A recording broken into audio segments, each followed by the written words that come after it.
Well, okay, thank you, Peter. Okay, Peter Travis. Good morning on such a wonderful morning. I'm the co-chair of the Somerset Bus Partnership and also the coordinator of Frome and Villagers Bus User Group and a parish councillor from Road. Okay, Patrick, we're just starting with introductions before we do anything else. Good morning. Apologies for my slightly late arrival. I found that in the time since I last used Zoom, there was about 10 updates that needed to be, needed to be downloaded first. So. Okay, so welcome. I'm Patrick Warner. I'm the lead officer for bus decarbonisation at Liverpool City Region Combined Authority. I can see Tom on there. Hi, Tom. Good to see you again. Long time no speak, but great to meet everyone else as well. Thank you. Tony Rees. I'm co-chair of Somerset Bus Partnership. I'm also the lead of Friends of Crooken Station and the Blackmore Vale Community Rail Partnership. Hey, Graham Ellis.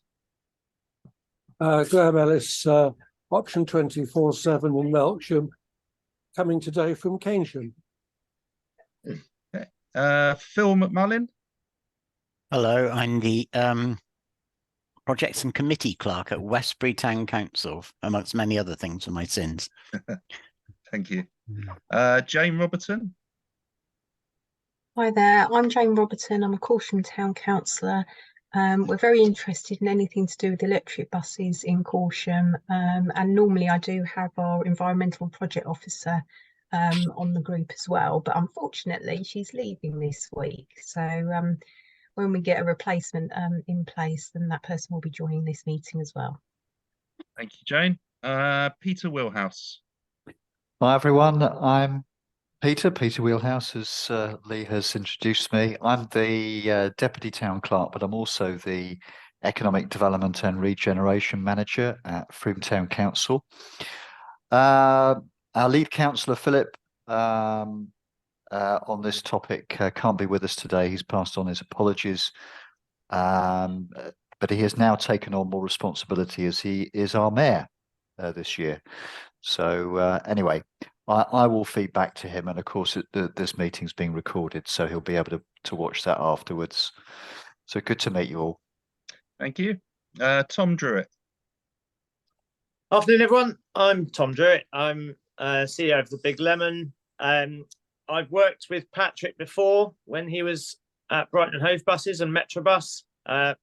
And yeah, looking forward to hearing what you've been up to in Liverpool since then, Patrick. I've obviously since last autumn, we've been running bus services in Bristol and Bath as well. And we've done some kind of introductory days in Frome and Melksham, showing people our electric buses, and we did a questionnaire in Bradford on Avon as well. And just very interested in working with local groups and councils to further develop electric and zero emission vehicles. Thank you, Tom. Tim Trimble. Hello, everyone. I'm Tim Trimble. I'm town and Wiltshire councillor for Bradford on Avon North. I've been pushing the idea of sustainable transport across the town. We completed a bus survey over the winter, and I'm fairly confident we've now got the final report. I'm sorry it's taken so long to prepare, but we've had a few internal problems at the town council. So anyway, that will be coming out to anyone who's interested, really, in the next few days with any luck. But I still need to QC what I think is the final edition. So yeah, okay, that's us. Thank you, Tim. Is there anyone I've missed out? I don't think so. I think we've got everyone here. Okay, welcome everybody to the May meeting of the Wiltshire and Somerset Electric Bus Partnership. It'll be the same format as normal, where we'll have one speaker after the other, so we can make sure that everybody gets fitted in. and then have a combined question and answer session at the end. So we've done introductions. So what I'll do is, just 2 seconds, get my agenda up. If I can introduce our first speaker, who is Patrick Warner. He's the lead officer for bus decarbonation for the Liverpool City region. And he'll be speaking on how he's been leading their project to deliver a trial of 20 hydrogen fuel cell electric buses for the last couple of years. Apparently deliveries have started with the first 4 buses already with the operator, and they've been in live on-screen in-driver training mode prior to passenger carrying service starting. The main reason for inviting Patrick is that several electric bus partnership members have asked about the decarbonisation potential of hydrogen buses alongside electric, and his presentation should give us all an excellent perspective on that. So if I could hand over to Patrick to start his introduction, his presentation. You bear with me just 1 second while I try and share my screen for you. So it'll be much better if I can show you some images as well as listening to me speak. Not that one.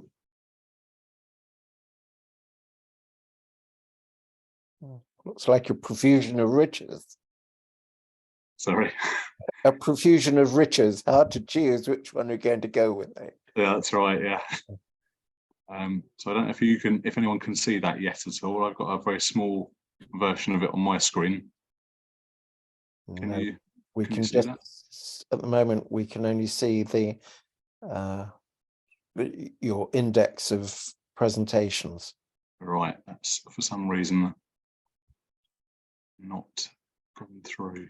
I did actually try and email this over because I anticipated I may have a problem earlier on, but I got a bounce back, unfortunately, Lee, from your email address. I don't know why, but I did get it through, but unfortunately the attachment didn't come through with it. Right, no problem. Let's have another go, then I'll stop sharing that and see whether I can.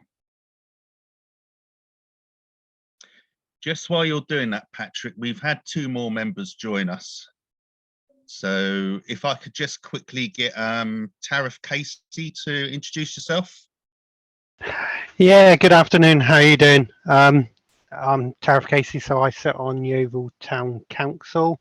I've been trying to join these for a few events now, but unfortunately with work commitments, it doesn't always happen. So I stay in quite close contact with Linda from the Yeovil Bus Group, and had a couple of conversations with Tony before on the situation in Yeovil and the impact of the bus services to Yeovil, which obviously Yeovil as a market town, as a town sat in a very rural area, relies on public transport really to get a lot of our customers into the town centre, and at the moment we don't have that. We have a very limited service, no service after 6 o'clock pretty much, and no weekend service or no Sunday service and bank holidays. So it is a real issue for the prosperity of Yeovil as a whole. So I'm really interested in what's going on. Okay, thank you, Tariff. And Chris Hoare. Hi everyone. Yep, so my name's Chris Hoare. I'm a Trowbridge Town Councillor. This is the 2nd meeting I've been able to attend, so I'm interested to hear what's happening and just get people's views and yeah, just be part of this. I'm currently working and listening at the same time, so I'm multitasking at the moment, but yeah, I am paying attention. So nice to meet you all. Thank you, Chris. Okay, Patrick, are you ready to go ahead? I am. I don't know if I have any more luck sharing now. You should have a blue screen in front of you with I can see it. Good, excellent. Well, hopefully the moving from slide to slide works as well then. So if I click my next one, does that give you another screen with my name at the top of it? Correct. How is that for everybody? Excellent. We're working then. Yeah. Super. So yeah, I'm Patrick Warner. As I said, I'm lead officer for bus decarbonisation at the City Region Combined Authority in Liverpool. I joined initially on a part-time secondment from Brighton and Hove Buses and Metrobus, as Tom mentioned earlier on. which is part of the Go Ahead group, one of the large national groups. I have to say I enjoyed it so much that I ended up taking an opportunity to go full-time with them earlier this year. And so as we move through the bus reform process, I'll be leading on the conversion of what is a 1,200 bus regional fleet to zero emission, and the modifications that we need to make to bus depot infrastructure to power these vehicles for the future as well. Before that, as I said, I was head of innovation strategy for Brighton and Hove. Did a very similar piece of work, which caused hair loss and scarring over about a 5 or 6 year period. But I'm very pleased to say that that the fruits of those labours are now also hitting the streets just a couple of weeks ahead of us. So I sort of laughingly refer to these as my firstborns in the hydrogen fuel cell bus sense. These are in operation just up the road from Brighton in Crawley, and they're probably some of the hardest worked buses in the country, so a really great test bed for new zero emission technology. Operating the Fastway bus ride rapid transit network of services there. They serve Gatwick Airport, connecting that to a big business park called Manor Royal, and then all of the railway stations and residential areas in the Crawley and Hawley areas. Currently doing around 370 miles in any 24-hour period on the longest duty cycles, and many of them are on the road for 24 hours with a brief pause for cleaning and refueling at some point in that 24-hour period. So super intensively used, very, very heavily loaded as well. It's one of the most successful routes in the entire network of services from my former employer there. So really will be great to see these doing their stuff on a continued basis, and improving the environment and people's journeys as they go. But I'm really here to talk about Liverpool, which is where I've been now for the last 2 years. Hybus is a project that started probably a similar time to Fastway in Crawley. It had a number of teeth and troubles. It was initially a consortium made up of Arcola, BOC and the combined authority with some government funding, but it never really progressed very far.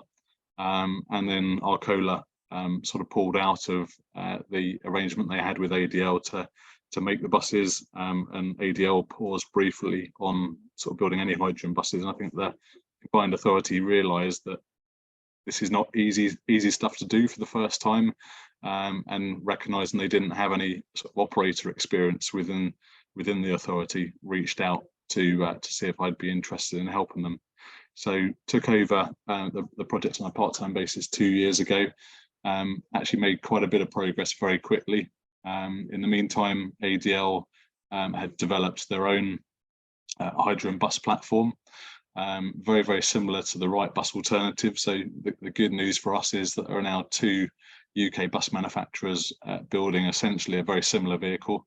Both of them are based on the chassis that the diesel buses come from, so it's 80% the same as the buses that you could order today if they were diesel, which is really good for an engineering sort of simplification process.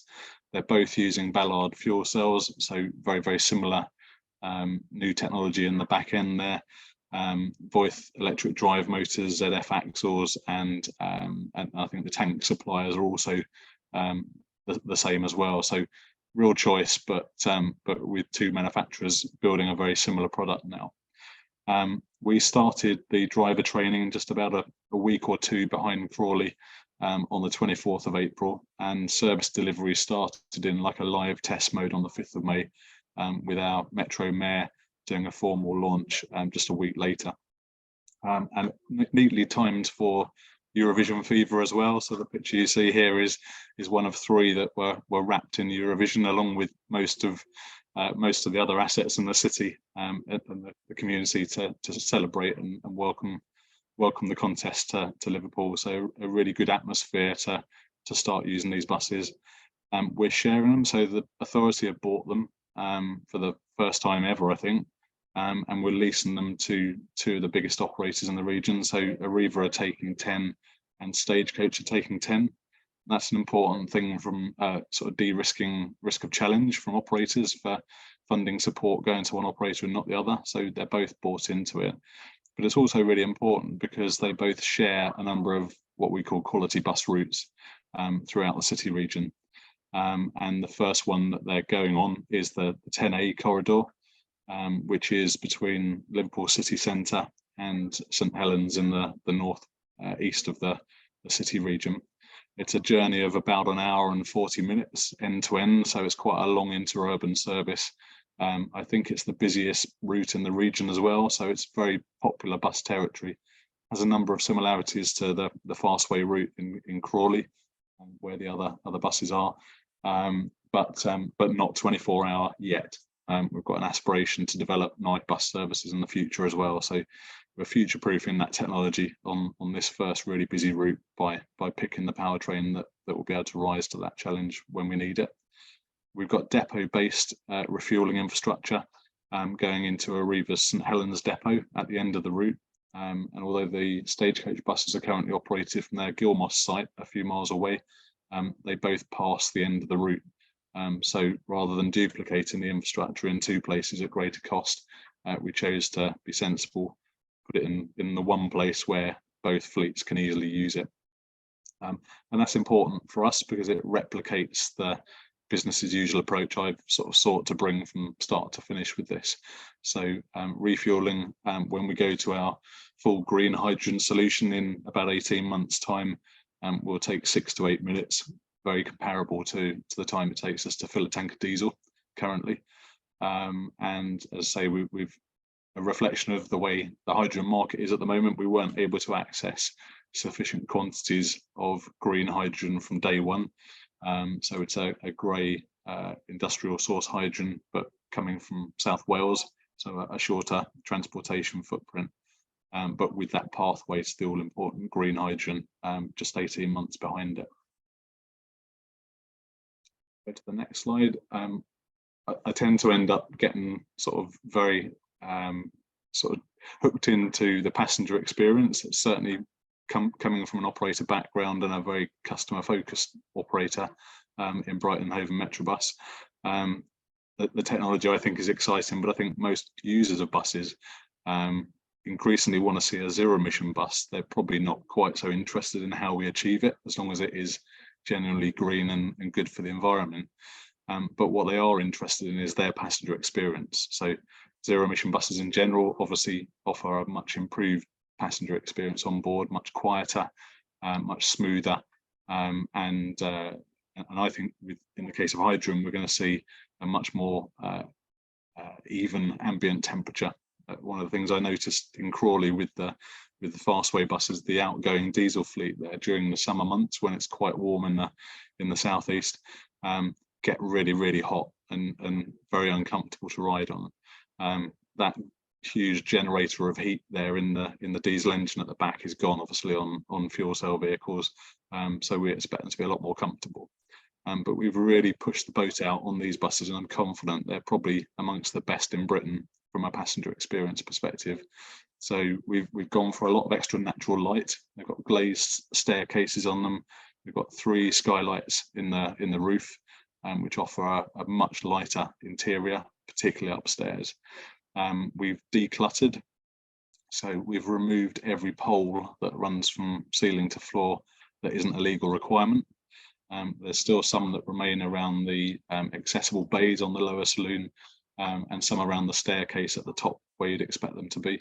But everywhere else we've removed them and replaced them with metal loops in the headrests on every seat. So we're not making it less, in fact we're improving. If you need a little bit of help as you navigate your way through the bus, there are more opportunities to get hold of something sturdy with that loop in headrests. But what we have achieved is a much clearer view through the decks, and actually some people have been comparing the upper deck to an airline experience. So a tribute that I didn't expect to get from a humble bus, but one that I'm going to bank quite happily and repeat as many times as I can. We've done some really good work with Ray Stenning from Best Impressions on the design touches.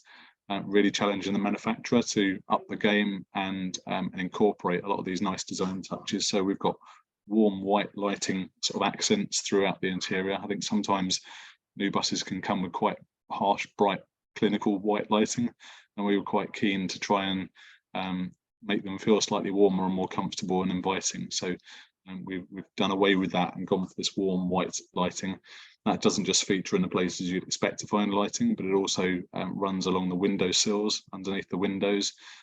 It's underneath the seats and around the staircase areas, particularly on the step edges.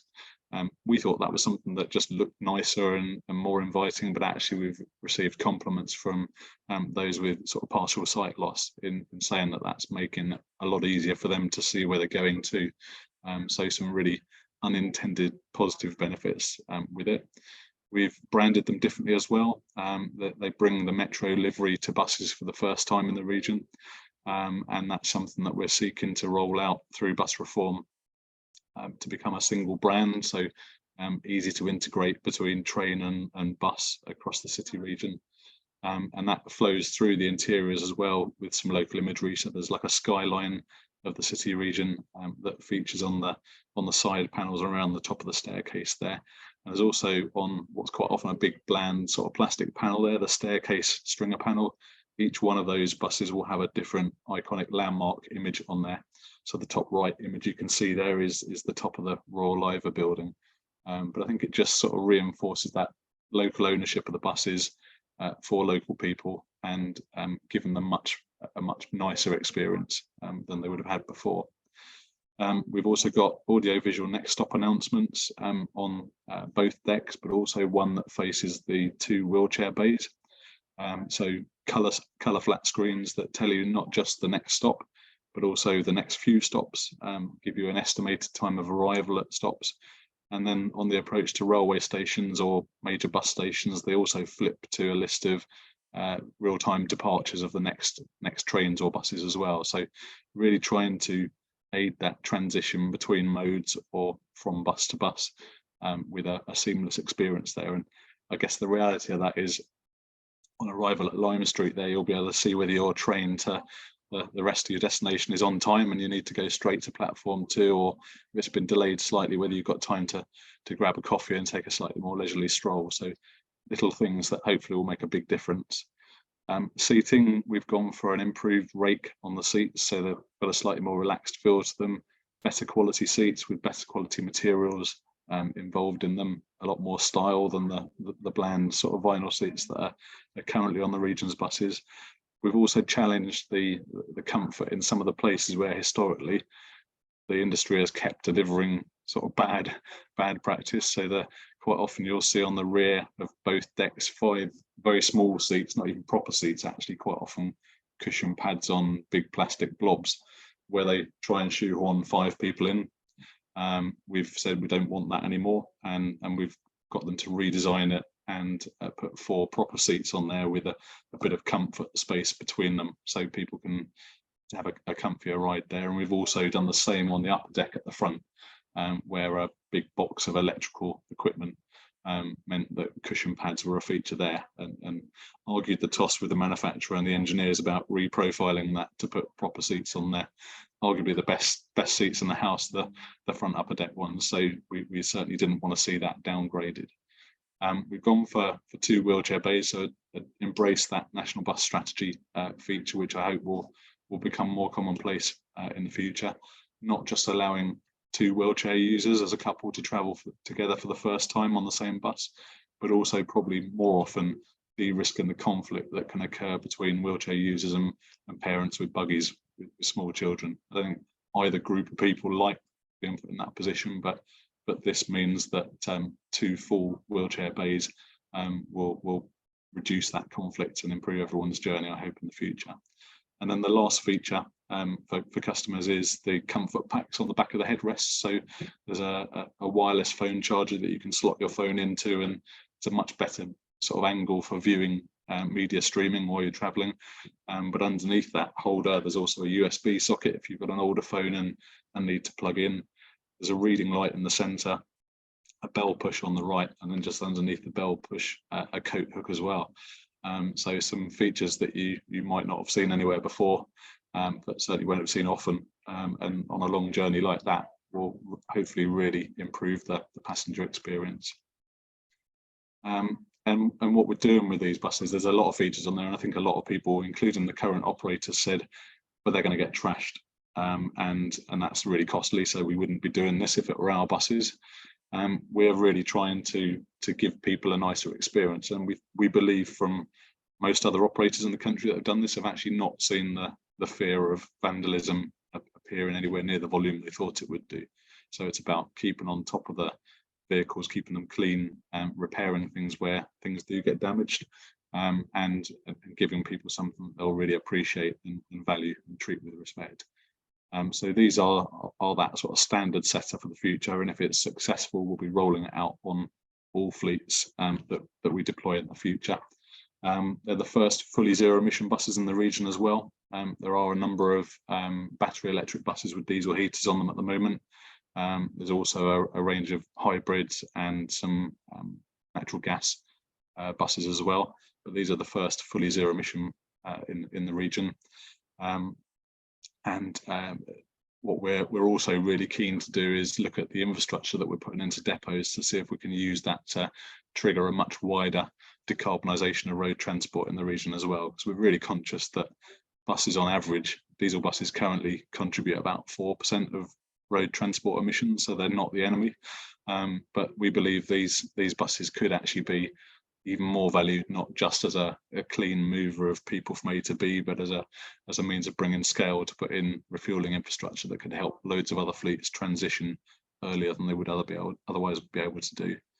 We also favour the idea, after years of trying to get a tram system, to putting a bus-based rapid transit system in to connect some of the key destinations like Lime Street Station with football stadiums, the University Quarter, and some of the key attractions there, putting a sort of halo effect on the top of the bus network, but with greater segregation on the highway to speed up those journeys even more. And then Mayor's ambition is to have a fully zero emission fleet by 2040, which is a big challenge, but one I'm confident we can actually do better on if we get access to the kind of funding that we're ambitiously seeking. That passenger experience focus there is not just nice things to make people happier on buses. It's also a key part of our strategy for growth in patronage too, as we know that on-bus comfort coupled with improvements to accessibility, integration between modes, and enhancing the off-bus environment. So looking at shelters and upgrading those to a nicer, safer environment, lighter in the evenings, improving reliability and cutting journey time by putting bus priority measures back. And this route will feature the first bus priority improvements that have been put back since a previous administration removed the small number of bus lanes the city had. So we'll be improving, reducing emissions on the road, improving public health, but also providing motorists with a really attractive choice for a number of reasons to consider whether the car is the most appropriate journey each time they leave the house. And I think reasons to be really optimistic in that is that although we're now probably one of the higher performers in the country at getting back to about 85% of pre-pandemic passenger levels, just a 1% reduction in car use could equate to a 10% increase in bus use. So although that 15% gap that we're operators are really keen to see bridged, it looks challenging. Once you start looking at the modal shift that could come with a number of the measures that we're putting in, it's actually not a big challenge, and we could be back to growth very soon if we keep pushing at the rate we are. Just a couple more slides to go, so I know it's tight on time, but hopefully some interesting facts there. So we've also led the development of a bus decarbonisation strategy that will look at those 1,200 buses after the first 20. Duty cycle analysis, which I think is a bit of a trap actually. It's probably a good place to start with looking at what technology might be useful. But duty cycle analysis tends to look at the routes that are running today and the mileages and the number of hours that those buses are out there for. it doesn't take into account what happens when you've got major events like Eurovision and you need some extra buses. It doesn't take into account the role that buses quite often play when the rail network goes down for engineering or strikes, and buses are needed to fill that gap. So it's only really I think a guide, and then you've got to take a long-term view approach. So that cycle analysis currently tells us that probably the region's fleet is likely to be 70% hydrogen because of its additional range and ability to perform for longer on the road, and 30% battery electric, based on current technological abilities. I think we're at that tipping scale point really with hydrogen, where there's probably a question to ask about if we were 100% of the fleet with hydrogen fuel cell, does that actually help us bridge the gap financially? Because there's no doubt about it, currently they're still slightly more expensive than battery electric buses, but does that increased scale and the future proofing that comes with it give us a fleet that we know can do the whole lot for a similar price or cheaper in the future? We're looking also at retrofitting, not something that I think lots of people have had huge success with. Tom probably is up there with the best of them for some of the vehicles that he I know has operated down in Brighton. But I do think that given the price of these buses, there's a lot of progress, but there's still £500,000 worth of bus, about twice the price of a diesel. So quite a daunting financial case to make each time you buy them. We're currently looking with Ricardo, actually just along the road from Brighton, about a project for retrofitting, taking a young Euro 6 diesel bus or a hybrid, stripping the powertrain out of the back of those and retrofitting them with hydrogen fuel cell drive lines and tanks to see if we can extend the life of them by 10 years. But also, if you look at a case of 2 for the price of 1 new one, you could be putting a lot more of these on the road and scaling that hydrogen use quicker to bring the price of the fuel down too. So we're not quite there yet, and I think there's some real questions to answer about who supports them once they're on the road, given that they weren't built as a zero emission bus by the manufacturer, but a challenge that's really worth continuing to work on, and could enable us to not only bring jobs and skills opportunities to the region for our own buses, or some of them, but potentially offer it as a service to other operators in the country after our fleet zero emission. So lots of social value opportunity to come with that too, and something we're really keen to explore actually. So yeah, need to factor in, as I mentioned there, about the whole use of the fleet, not just the daily normal service network, and really need to look at how depot infrastructure can play that role in wider decarbonisation. So as we're looking at modifying depots, we're actually saying, well, where could we put refueling infrastructure in a depot environment that enables the depot to operate without lots of strange vehicles trundling around it? So really bringing the fueling facilities forward to the front and creating like a sort of concept future forecourt, which enables that bus depot to operate safely and without interruption, but increases the accessibility of hydrogen to other fleets. We're having some really interesting conversations with councils and with Merseyside Police actually only recently, who have done a number of electric purchases for their support vehicle fleet, but are struggling to see how they could convert their blue light emergency response fleet to electric currently. Very much seeing hydrogen as having a role to play in that. We're also given the cost of this as well. Our mayor favours a franchised bus environment, and that means us taking on full financial responsibility for the network. So what I'm saying is every one of these 9 depots across the region that we'll have, we really need to look at not just how we upgrade those and make them fit for the future of buses, but whether there's anything else we can do with the footprint. So could we be supplying much needed key worker housing on top of a bus depot in some places if there was a need for it? Could we be utilising the sites during the day for park and ride or parcel collection? How many other entrepreneurial uses can we think of for the land that we're going to be taking on responsibility for to help offset some of that cost for the longer term? And then future challenges. I think still a debate to be had about EV charging. is it going to become comparable to diesel refueling times or hydrogen refueling times in these sort of really big fleets that are on the road for hours a day? And if it does, what power requirement comes with that? I think I heard recently that there was technology available now that could lead to a bus being recharged in about 10 minutes with electricity, but currently that requires a supermarket's worth of power to do that. So it's probably not affordable for a fleet of sort of 200 buses in each depot location yet. So really watching to see how that technology changes in the future. Will battery tech improve to match diesel range and not just on sunny, warm days when they're easier to operate? Certainly, I know colleagues down the road in Manchester who've got 30-odd electric double-deckers actually saw some quite damaging reductions in range with their battery buses back in January when we had that -10 cold snap. And I think while some of the newer technologies might be looking at being more durable, there is certainly a difference in range ability when you get extremes of weather. So whether that's really cold winters or really hot summers, I think our knowledge about climate change says that we're likely to see more of that in the future. So something to bear in mind as you're looking to roll zero emission buses out. And how do we deliver energy resilience?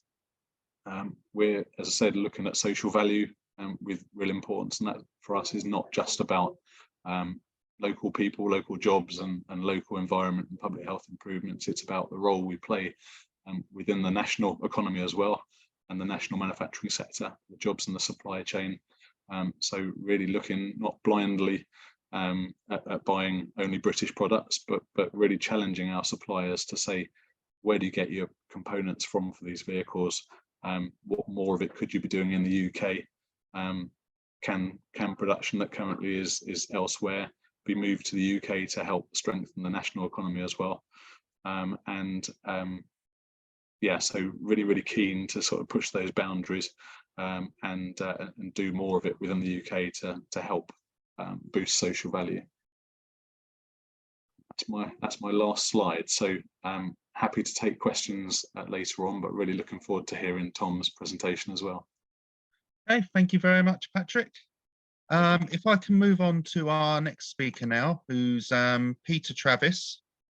He's the chair of the Somerset Stakeholder Bus Group, co-chair of Somerset Bus Partnership, and a leading member of Frome and the Villages Bus User Group, commonly known as FAVBUG, who will be giving us an update on proposals to introduce electric bus services in the Frome area, with particular reference to the upcoming retendering of the Somerset Council contract for the Service 30 Frome Town bus route. So if I can hand over to you, Peter. Thanks, Lee. Hello to everyone. And recognising that Peter Wheelhouse is on this call as well, so he'll be listening to what I'm saying on behalf of Frome and may very well want to add his own contribution as well. It's an important week this week because it was a year ago that a big lemon bus was brought into the centre of Frome on one of their Green Breather Days, which was an initiative very typical of Frome, which has built a reputation for sustainability, particularly in terms of transport. And they closed off the whole of the centre of Frome, and there sat a big lemon bus demonstrating that this was the likely future of bus travel, whether it's battery powered or hydrogen powered electric buses. Certainly Frome and its councillors very much want to encourage that move in their town and would support it happening elsewhere. The 30 bus route is in many ways an ideal route for electric powered buses. It's an intra-town bus service, very important one in Frome. It's been long operated by a local bus operator, Frome Bus, who has repeatedly told me over the years that he doesn't make any money out of it. And then with COVID and all the other challenges, he decided to withdraw from the Frome intra-town 30 service, which we hoped, and I think Big Lemon and Lee and ourselves and Frome Town Council all hoped that that would be an opportunity for the Big Lemon, but it happened at a timing not of our choosing, but of the local operator deciding to withdraw, and it just didn't prove possible for the Big Lemon to go through all the authorizations in time to bid. So what happened to that bus route was Somerset County Council, as it then was, stepped in with their own fleet, which was a very good initiative because it maintained the bus service for Frome, and they've continued to run that over the past 12 months or so. That contract is now coming up for renewal, and we very much hope that there could be an electric bus solution. But talking to the Big Lemon, what they have understandably said, for them to make the necessary investment would require not just a 12-month contract, but probably a 4-year contract. And we're having discussions with the Somerset now Unitary Council about that. It's an ongoing issue, and we very much hope that when the contract is put out for retendering, which is imminent now, that there will be an agreement which will allow electric buses to come into Frome. Still uncertainty over that, but that's what I know councillors in Frome would very much like. It's very much what Fabbug would like, and I think Tom would welcome that as well. So let's see what can happen by working together. We've worked very successfully with the Big Lemon, and we've noticed that they've now, across the border in Wecker, established business relationships there and stepped in and provided bus services which were under threat at times in Wecker. So I think Big Lemon has performed very well in this overall part of the country. We'd just like to see them given the opportunity in Frome. So that's a decision for the Big Lemon to make in conjunction with Somerset Council, and it's a decision which is going to be made in the very near future. So back to you, Lee. You're on mute, Lee.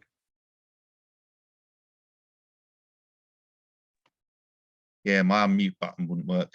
Thank you very much, Peter. So if I can go on to our final speaker, Tom Druitt. Tom, who's the CEO of our partner community interest electric bus company, the Big Lemon, who currently operates services in Brighton, Bristol and Bath. Tom, if you could just update us on basically what you've been up to since we last spoke, the progress of your plans to introduce electric buses on the routes you operate in Bristol and Bath, and also your early experiences since taking on the operation of some of the Westlink demand responsive transport services in the Wecker area as well, and just generally your thoughts on how we can continue to work together towards introducing electric and decarbonised bus services in general in Wiltshire and Somerset. So if I could hand over to you, Tom. Thanks, Lee, and yeah, thanks everyone for having me again. Yeah, just an update really on the on recent events in Bristol and Bath first. I can't remember exactly when we last spoke, but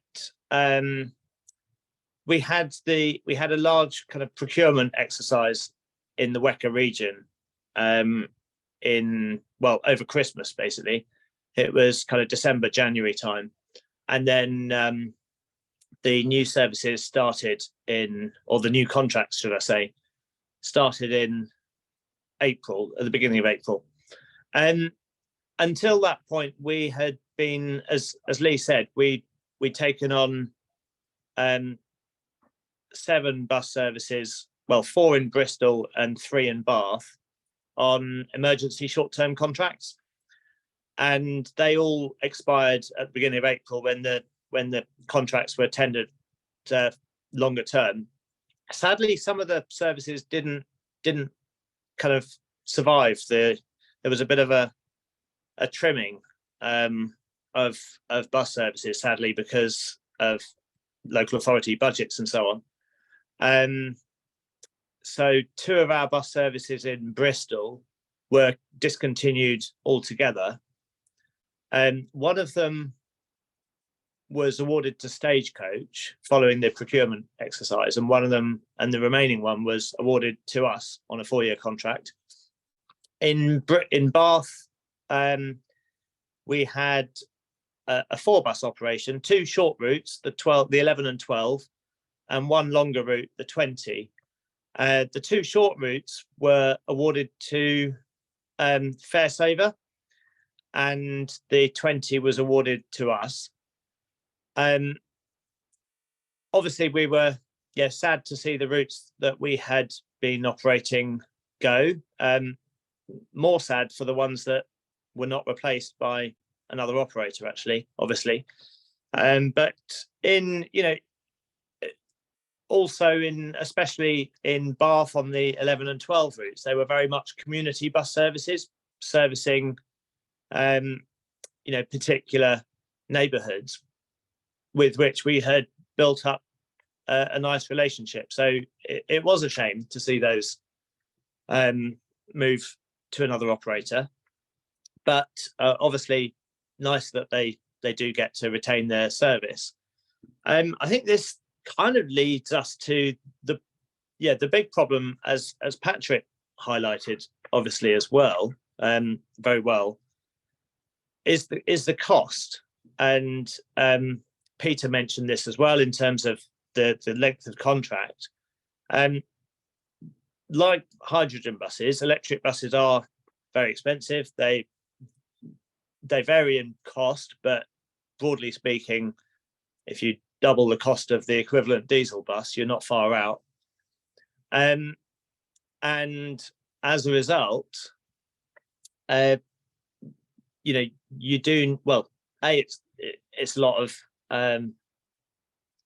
there's a lot of risk attached to that in making such a large investment, and to do it for a 1-year contract isn't really feasible. To do it for a 4-year contract, to be honest, is still very challenging. I think really that the kind of ideal is an 8-year contract, but there'll be no local authority, I don't think, will ever design an 8-year contract, because who knows what's going to happen in 8 years. So it's a challenging environment to try these things, but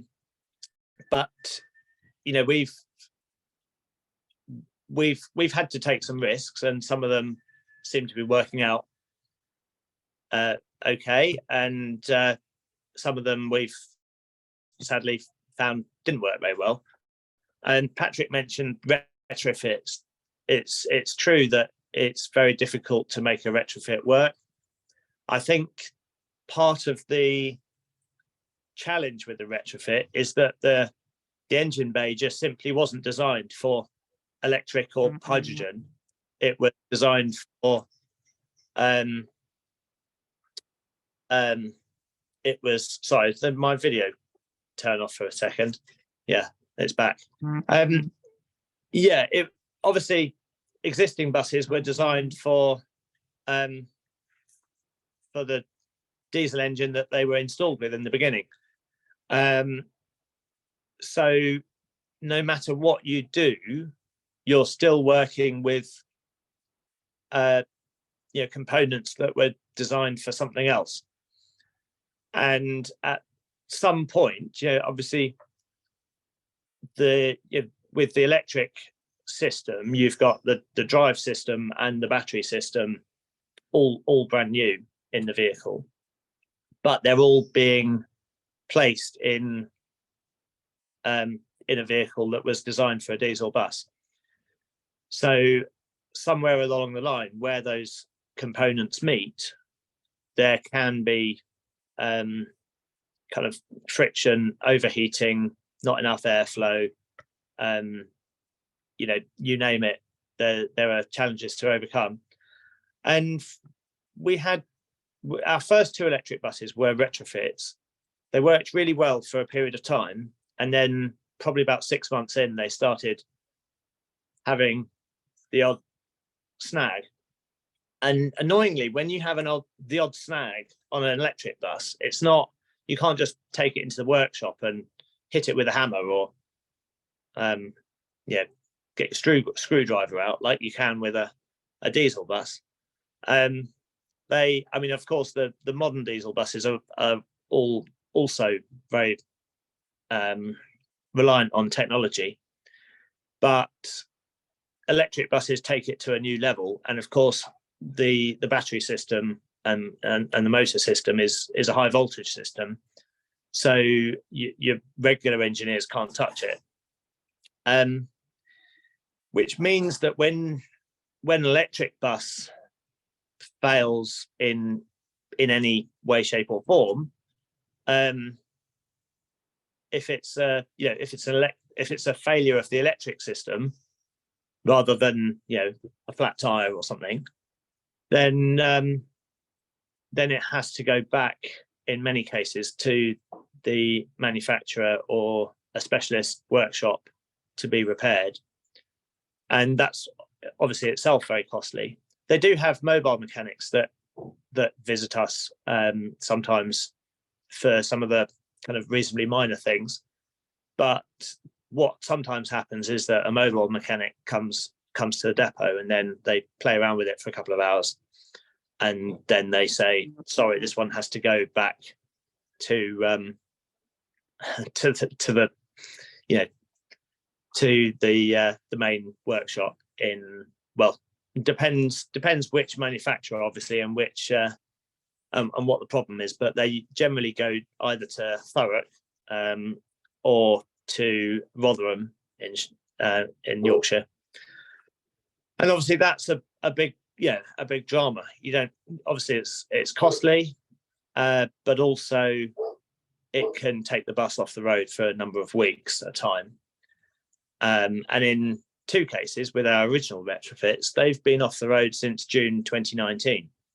So it's taken them 4 years to fix the issue, and we're due to get them back actually in probably about the 4-year anniversary sometime next month.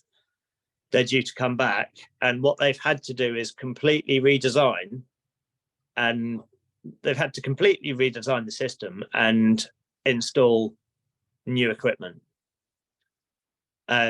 So the jury's out. It's going to be interesting to see what happens with those.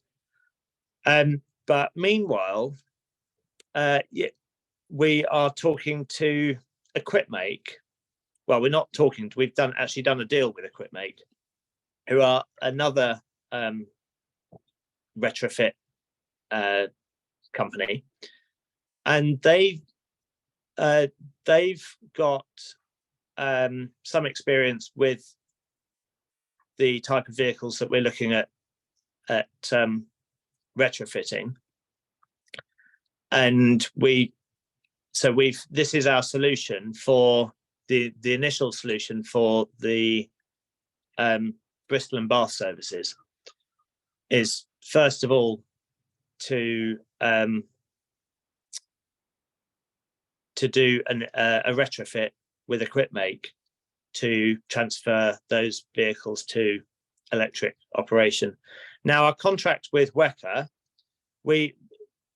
one of the issues, and I think the reason why we lost three services, to other operators, is simply the cost. We were very clear in our bidding that we were only going to put in bids for electric bus operation. And obviously there's a time lag between winning the contract and placing an order and then getting a bus. So within the terms of the contract, the first year is a standard diesel operation, and years 2, 3, and 4 are electric operation. We're confident we'll be able to bring in the electric operation sooner than April 2024, but obviously it's good to have a few months in hand in case there's unforeseen snags, which there often is in this game. So that we're due to find out within the next year really whether the original retrofits have been successfully redesigned so that they work really reliably, and we'll also be able to compare a new system from Equipmake which looks very impressive. So this might be, if that works, then that does give us a more affordable way into providing electric bus services. But it's still, once you put together the cost of the bus itself plus the electric retrofit, it's still more expensive than buying a brand new diesel bus. So this, I think that the main, I think I've said this before, but the main message really to local authorities and contracting authorities is simply, electric bus operation is a practical viability. It does work. It works very well in Brighton. Hopefully we're going to make it work very well in Bristol and Bath as well very soon, but it does cost more and it comes with increased risk. So if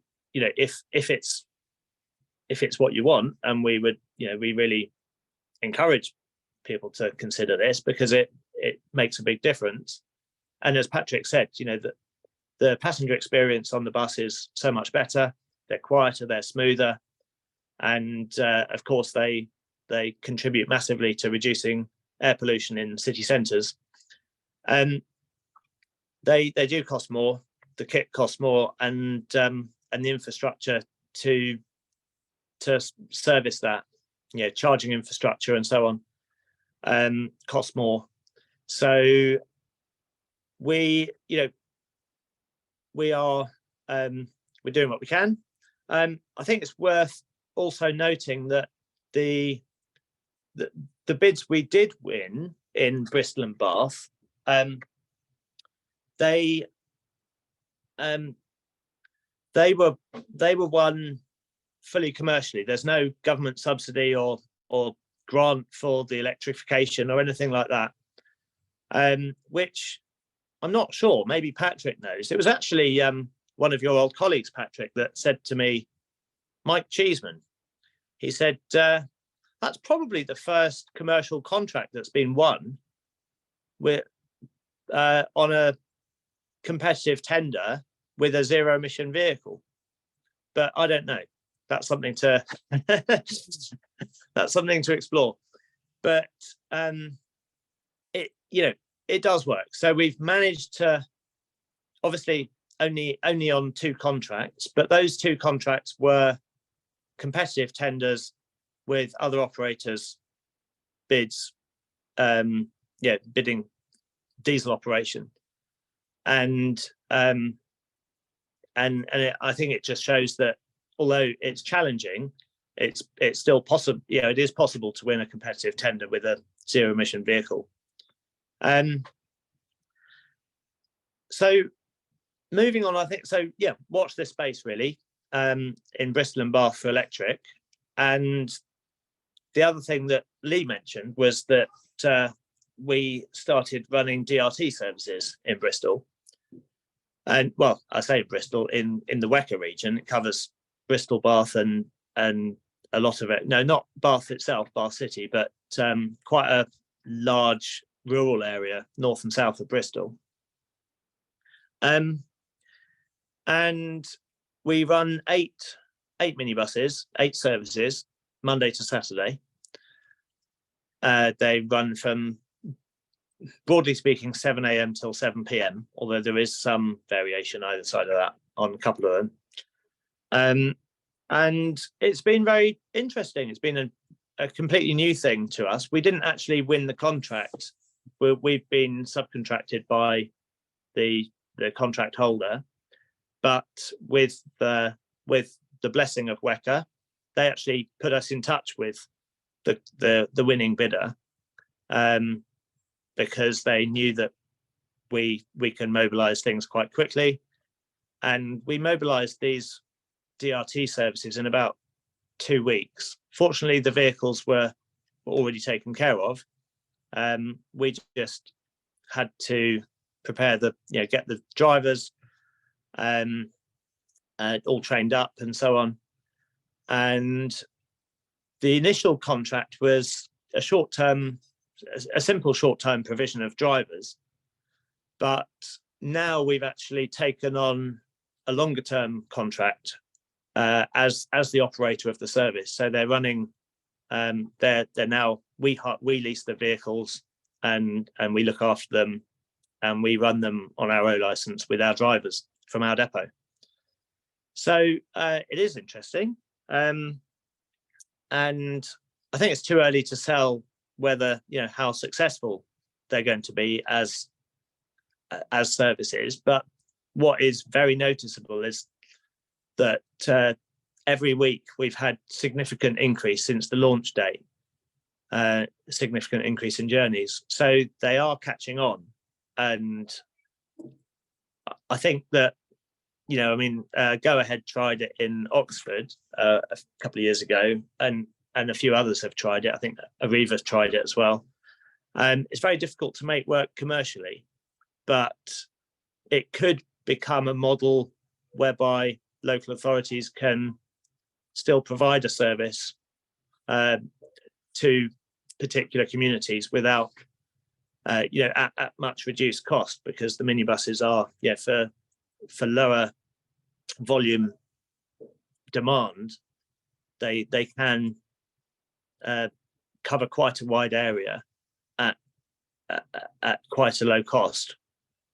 So watch this space. I think obviously if we ever start if we ever kind of do a proper long-term contract for DRT, we would be looking at electric minibus operation as well. But again, this is all the same challenges with minibuses as with buses. And I think it's also fair to say that electric minibuses are probably 5 or 6 years behind electric buses in terms of their development. So there isn't really, there are a couple of options available on the market, but they're ridiculously priced. So it's not really any point even considering it at the moment as a commercial option. And there aren't any grants currently available for electric minibuses. So we're watching with interest, but it's the options for electric minibus operation at the moment are very limited. I think that's all. Thanks, Lee. I don't know if anyone's got any questions.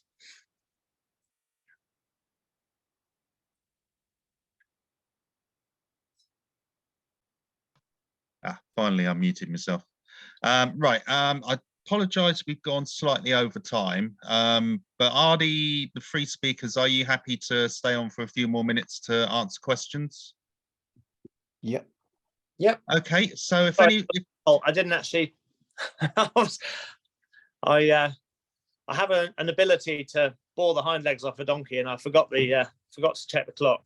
Sorry about that. No problem at all. It's just as long as you're happy to sort of stay on and answer a few questions, that'd be great. So if any of you have any questions for our speakers, if you could raise a virtual hand, which I can see Peter Wheelhouse has already done. So if we'll start with you, Peter. What's your question? Lee, thanks very much. And my question is actually for Patrick. Really interesting presentation, and interested to hear about Crawley as much as Liverpool, which is the area where I used to live. But the question I have really is about the cost to Liverpool City Council in terms of introducing the high bus service, the first 20 buses. I wonder, do you have a figure in mind in terms of the capital cost, but also the revenue cost per annum of operating that fleet? Yeah, so the £14 million, which was the sort of pump priming fund for it, came from Transforming Cities funding, which the region was awarded by central government. That's enabled us to buy the fleet and to look at the ongoing maintenance to a degree. But then we're taking a lease revenue from the operators of what they would pay for a diesel bus. Effectively, so they won't be paying the whole amount back over a 15-year life, but they'll certainly be making a good contribution towards it. And I think this is one that was the funding that was available at the time. There'll be other funds. We know there's a second round of Zebra funding coming up, which a number of us, I'm sure, we're bidding for. But there's also potential funding for us as part of the franchising decision that could help boost the deployments at the start. One of the things we're really keen on doing, recognising that although there's been a lot of progress, I mean, when I first started the project in Crawley, for example, buses were £1 million a bus. So we've seen them halve in those 5 or 6 years now. There's certainly the potential for them to come down further. And 1,200 buses is a large chunk, but it's probably not enough to bring us down to diesel pricing. I know Joe Bamford, who owns Wrightbus or rescued it from administration a few years ago, he once said that if he had an order book of 3,000 hydrogen buses, he could be building them for the price of a diesel today. So I'm quite confident, actually, that maybe not on our own, but if we're collaborating with other authorities and other operators as well, it shouldn't be beyond the wit of man over a fixed period to build a pipeline together and start to unlock some of those savings now. And I think the retrofit idea also has a role to play in that, because we know the new manufacturers are very, very keen that we don't do that. So I think for me, whether we ever do it or not, it's a lever that we can keep pulling to ensure they do pass on savings as quickly as they can, and avert the risk of losing new bus sales. So one way or another, we'll see these prices come down, and I think the medium term we'll certainly see a lot of progress, but over the longer term, we could actually operate the hydrogen vehicles, I think, for up to 20 years rather than 15, sorry. So we could see some of that cost being offset over a longer period of depreciation, but certainly we're on a pathway, I think, where costs will continue to come down anyway. Thanks, Patrick. Really useful. Does anyone else have any questions? I did have basically a question then, which I think you've both partially answered, really, which was for both Patrick and Tom. So really what we're seeing with a practical example with Tom and his 4-year contracts in Wecker, and with the work you're doing with your partners down the road, Patrick, then you're seeing them basically the idea of working with the powertrain and sort of like retooling them to various extents could play a real role in sort of making sort of contracts for services and services themselves more viable as you go forward. I think that end goal at the end of the transition will not be worrying about this at all. It will be business as usual, but it's now that is the real challenge. And certainly if you look at the London market, where arguably there's probably been the greatest progress in transition to zero, the franchise market in London is on sort of built around 7-year franchise lengths. That's actually quite easy for an operator to price into a contract bid, because they're likely to get 7 years worth of use out of some of the new electric buses relatively easily without ever incurring some of those big sort of midlife costs. But actually, when you try and operate them for longer than that, I think you're going to start to see some quite lumpy cost profiles there. So really, really important to know how the things are going to perform later in life, and what challenges that might present. And we've seen exactly the same with hybrids that have gone in as an interim sort of step towards zero emission. Some of the first ones of those that I know we had in Brighton had £35,000 worth of batteries on the back of each bus. Now that's like the cost of 2 or 3 engines. It's quite an unpleasant surprise, and they don't tend to last more than about 5 years on those. The new Tom will know the big live and breathe buses that are now on 2 of the big cross city routes, the 1s and the 5s. They're the next generation of the hybrid. They can operate in electric only mode for geo-fenced sort of sections of the city centre. But there's £100,000 worth of batteries on the back of each of those, and a warranty that only lasts 10 years. So in that last 5 years of the bus's life, the bus is probably going to effectively become worthless. And there'll be a real decision to be taken about if you get battery failures, what you do with it between 10 and 15 years. So it's not for the faint-hearted for sure. And as Tom said earlier on, retrofitting looks like it could be a more affordable way of doing it, and that will certainly help rural areas if it accesses zero emission vehicles at a fraction of the price of new. But they're not, a lot of the older ones aren't designed to be zero emission from the start, so there's quite often strengthening work that has to be done to the bodies and the engine bay areas to handle the weight of some of these things, particularly with batteries. They're colossal weight on there. And I think probably something that we haven't explored enough is the safety aspects. From a hydrogen perspective, I've been challenged from day one on what we would do with a hydrogen bus if it was ever in a compromised position. So the safety systems on those vehicles are very well developed. We can evacuate all 4 tanks of hydrogen in under 3 minutes through a pipe sort of that comes out in the roof, provided it's not in an area where that can be trapped.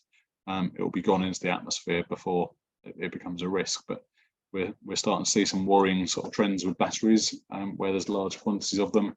If they go into sort of thermal runoff, they're quite uncontrollable, and you tend to focus more on taking people away from them and letting them burn themselves out, which can take days at times. So I was at a conference in Amsterdam the week before last, and that was something the EU were really starting to wake up to, that actually the insurance risks haven't really been factored in yet. So we may find some of these costs keep going up before they come down, or certainly the overall costs of living with them and insuring them and maintaining them. So yeah, lots to continue looking at for sure. But definitely worth asking all the questions that some people won't be comfortable asking. And you yourself, Tom, with the solution you're looking for in WECA with the 4-year contract, you see that as a good example of how those costs can be controlled within that time period? Yeah. I mean, as I said before, with the equip make retrofit, we'll have to see how they work out in practice. But we have driven a demonstrator and had a good look around it, and it looks like they've done a good job. And obviously, with the benefit of knowing some of the issues we had with the previous ones, we were able to look at how on their system these issues have been designed out, and it looks it looks good for now, which is why we've committed to it. And obviously how it works in practice, only time will tell, but it'd be interesting, and we'll report back to this group when we hit the road. I think with a 4-year contract, you can bid and win with a retrofit costed in. I think it's still very challenging to cost in the a brand new electric bus for a 4-year contract and win a contract. Because the big question is, how long do you depreciate the vehicle over?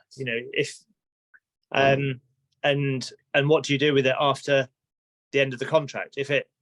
If you win a 4-year contract and and work it for 4 years, then what do you do if you contract again, or if the contract isn't offered again? We've taken a bit of a risk with some of these assumptions and assumed that we'll be able to move the vehicle onto a different contract somewhere else, because we are seeing demand and we've had we've been growing the fleet rather than shrinking the fleet. So that assumption has worked so far, but obviously only time will tell. I think whether a lot depends on whether BSIP monies and agreements are continued past the current funding cut-off. There is a bit of a worry for me as a bus operator, and I'm sure for all the others. There's been a lot of government support for buses since COVID, and in various ways. We obviously saw the I can't remember what it's called, CBSSG. What's that stand for, Patrick? COVID bus support grants or something or other, wasn't it? It was had a number of different like acronyms. Yeah, certainly the right. It's like a Morecambe and Wise, isn't it? It's all the right letters. But there was a lot of money kind of pumped into the bus industry to keep services going during and after COVID, and then now we've had the BSIP funding and so on, but what happens when those deadlines, when that funding comes to an end, is a bit of a concern, because there's obviously there's been kind of inflated demand for bus services beyond what the long-term trend or beyond what would have been available without that support, and especially with the fare initiatives as well. We're all loving £2 fares, but when that money runs out, everyone's going to get a nasty shock. And that can translate into loss of passengers and modal shift the wrong way. So that's something that we need to keep an eye on and lobby for whenever we have the opportunity. Yeah, because I think obviously what people like Peter Travis and Peter Wheelhouse will have uppermost in their minds is if they succeed in persuading, say, Somerset Council to go for a longer contract, such as 4 years, that that will be enough for a company like the Big Lemon to bid and aim to win and put electric buses on, whether they're retrofit or new ones. I suppose that's what they'll be looking at, basically, because they're lobbying hard to do that at the moment. Yeah.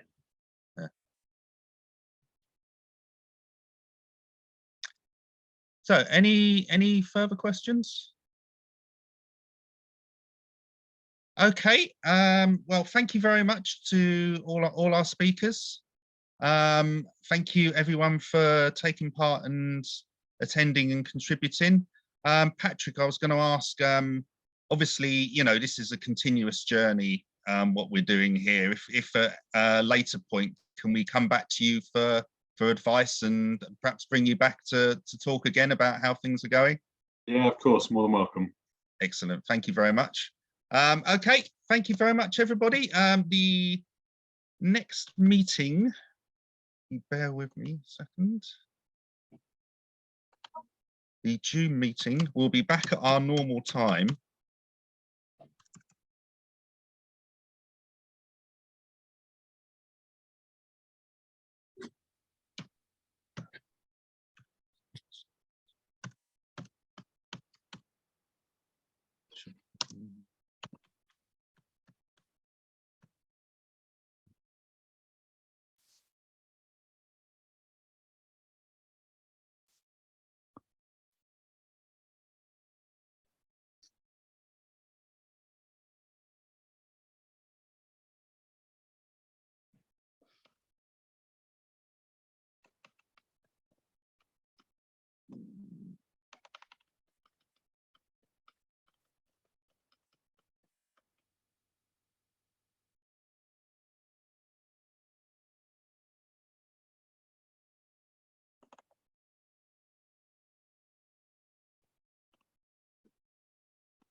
Oh, I'm just trying to find the date of the June meeting.